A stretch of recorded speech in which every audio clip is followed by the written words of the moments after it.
When I first bought this land in the fraccionamiento of La Malcontenta in December 2015, there was a cluster of agaves on it. I'd already fallen for mezcal, and had even gone to Oaxaca some months before, where I was kind of baptized into the mezcal universe. During 2016, while renting here in San Miguel de Allende, I just saved up for the construction of the house, which began in January 2017. But first, we had a groundbreaking party. There were huge piles of brush that had been cleared, so we had a couple of bonfires. Here's Fred and Fernando starting them. Truth be told, the fire got a little out of hand, but thankfully stayed right there on the property. We had a cookout with beer, mezcal, and cigars. In fact, the bunch who came would end up forming the nucleus of the Friday Mezcal Cigar Club, which meets weekly to this day. I was worried about those agaves during construction. The crew was digging and making way for all the supplies, and they just uprooted them and left them on their sides. Were they dead now? A friend told me not to worry. Turns out agaves are unbelievably hardy. These agaves were of the Americana variety, sometimes locally called Cenizo, Manso, or Blanco. Here's a little one from back then. It can and has been used to make mezcal, but less frequently than the agave salmiana here in Guanajuato. There's a salmiana right there. A couple of blancos did sprout their quiotes, which signals their death. But you'll notice these agaves weren't all that big when that happened. However, one of their little brothers would grow up to be a legend, at least to me. We planted that blanco right near the entrance to our house, and it grew much larger than the others, eventually reaching over 7 feet. Here's me standing next to it, but it would grow a lot taller over the next 2 years. Of course, I knew it would happen. They say this variety can live for anywhere from 10 to 25 years. And who knew when this one actually started growing? But yes, one day I saw it. The quiote, or seed stalk, started to sprout. It grew and grew and grew. In fact, at some point I held a contest for our mezcal group. Just how high would this sucker go? That created a challenge for me, actually measuring it, which wasn't as easy as you might think. After combining a couple of methods, we eventually determined the final height was 29 feet 7 inches. House guests became pretty fascinated with this monster. People, sure, but the hummingbirds went nuts. My wife Cecilia and I could sit out there and watch all the activity surrounding this agave for hours. And at night, we'd see a special sight. Bats doing their thing. Sure, there were some big moths in there too, but bats are the primary pollinators of many agave species, feeding on the nectar of their night-blooming flowers. In fact, many agaves evolved to be pollinated by bats.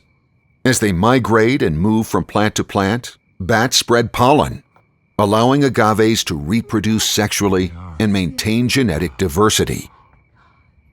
All right, now what? I knew we'd soon have to say goodbye. So I messaged my friend Alex Vasconcelos of Destilería Noble Indulto in nearby Dolores Hidalgo. Alex also owns Biosfera Farms, where there are 80 hectareas, or about 200 acres, of, among other things, agaves. I asked Alex if he'd like all these seeds. His affirmative reply came back immediately. He'd even bring 4 mezcaleros from his destilería, Roberto, Jesus, Nacho, and Miguel, to help. So we set the date of Saturday, August 16th at 2 p.m. There was gonna be a party. I mean, we have lots of parties at our house. There are mezcal tastings, birthday parties, holiday parties, just for the hell of it parties. But this one had such a cool idea behind it. Alex and his crew of 4 mezcaleros would come out, hack away at those huge sharp pencas, and figure out some way to get that enormous quiote down and harvest all those seeds. Wait. Alex. Did I say they would chop the pencas? Alejandro Vasconcelos. What's the plan? Cutting the leaves Okay. around of the agave. Uh-huh. and then putting the rope in top of the quiote and then pull it. Just pulling it down, I see. Okay. Pull it and down. With the rope. Okay, great. That's All it. right. Let's see how it goes. Say bye-bye to... Listo. Oh, I get the first one? Here. Take it. I'd chopped an agave piña before, but never wielded a koa. You need to cut the leaves.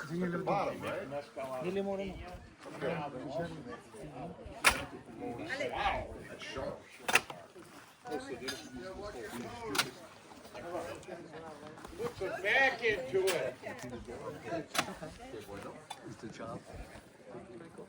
Come on, John. Count your toes before you start.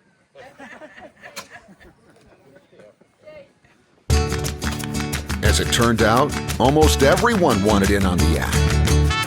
I don't know if most coming that day knew they'd be grabbing a super sharp harvesting implement and slicing away at an agave.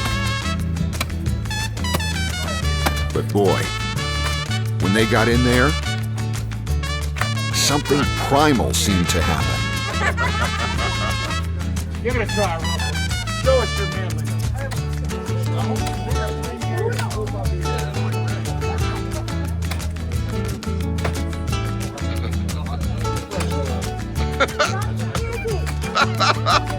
She's getting pissed. Hey! There we go. All right.